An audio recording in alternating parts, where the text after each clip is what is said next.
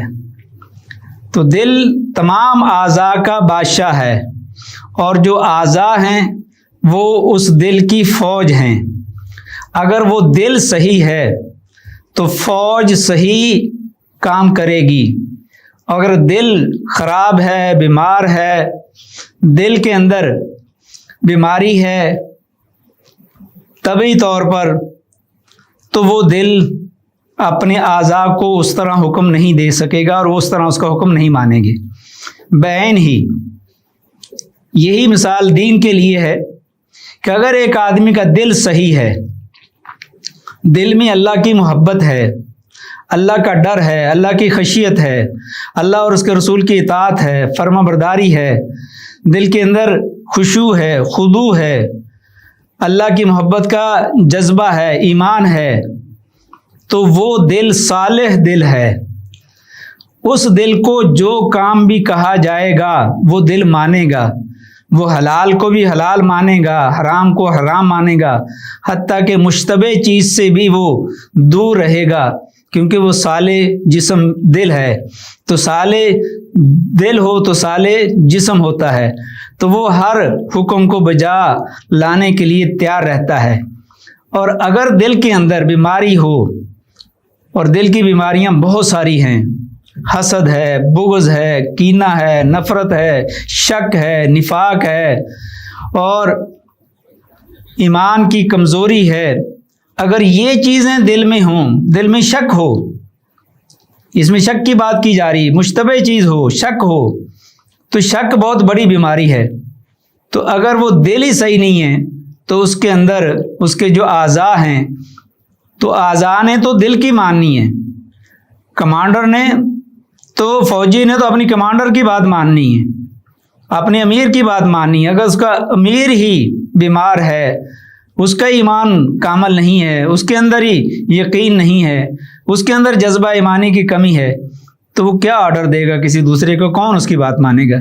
اس لیے دل کی اصلاح، دل اگر صالح ہے، دل مزین ہے، ایمان کے نور سے بھرا ہوا ہے، اللہ کی محبت سے سرشار ہے، نبی اکرم صلی اللہ علیہ وسلم کی سنت پر عمل کرنے کے لیے، مر مٹنے کے لیے تیار ہے، قربان ہونے کے لیے دل تیار ہے، کیونکہ دل سے ہی جذبہ پیدا ہوتا ہے جو پورے اعضاء کو عمل کرنے کے لیے ابھارتا ہے۔ اگر دل بیمار ہے، دل صحیح نہیں ہے، تو پھر انسان، اس کی نمازیں، اس کے حلال کام، اس کے حرام سے بچنا وہی مشکل ہو جائے گا۔ مشتبہ سے بچنا تو وہ کہے گا یہ تو بہت آسان ہے، کوئی بات نہیں ہے، اس کا تو مجھے حکم ہی نہیں پتہ، حلال ہے حرام ہے، تو وہ مشتبہ چیزوں پر عمل کرنا شروع کرے گا، تو آہستہ آہستہ وہ حرام چیزوں پر بھی عمل کرنا شروع کر دے گا، اور حلال چیزوں کو چھوڑنا شروع کر دے گا، ان پر بھی توجہ نہیں دے گا۔ اس لیے دل کی اصلاح بہت ضروری ہے۔ اس حدیث کے اندر 2-3 باتیں مثال دے کر سمجھائی گئی ہیں کہ مومن مشکوک چیزوں سے، شک والی چیزوں سے دور رہے، اور اس رائی کی طرح نہ بنے کہ جو ایسی جگہ پر جا کر اپنی جانوروں کو چراتا ہے جس میں شک ہے کہ وہ حرام کردہ، منع کردہ چیزوں سے کے قریب چلی جائیں، اس میں داخل ہو جائیں۔